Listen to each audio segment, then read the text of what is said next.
ఇవాళ democratic journalist federation పెడదారులు పట్టడానికి కారకులవుతున్న వాళ్లను ఏ విధంగా జర్నలిస్టులు గుర్తించాలి, ఏ విధంగా జర్నలిస్టులు జరుగుతున్న అన్యాయాలని ఎదుర్కొని నిలబడాలి. ఇవాళ జర్నలిస్టు సంఘం పేరుతో కొనసాగుతున్న వాళ్ళందరికీ నైతిక హక్కులు ఎక్కడున్నాయి?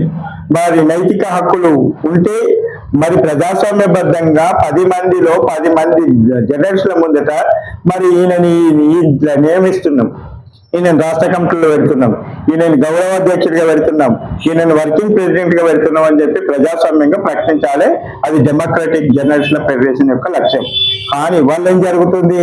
కొంతమంది వాళ్ళ స్వార్థ ప్రయోజనాల కోసం ఎక్కడనో లాడ్జీలలో ఉంటూ, ఎక్కడనో బ్రాండీ షాప్లలో తూలుతూ మరి వాళ్ళ ప్రకటించే దుస్థితికి డీజేఎఫ్ దిగజారింది. ఈ చర్యలను మేము తీవ్రంగా వ్యతిరేకిస్తున్నాం.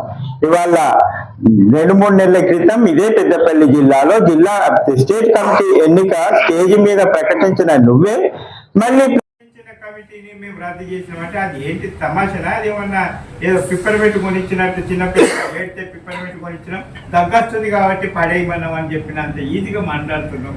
అదంతా కూడా చెల్లనేరదు.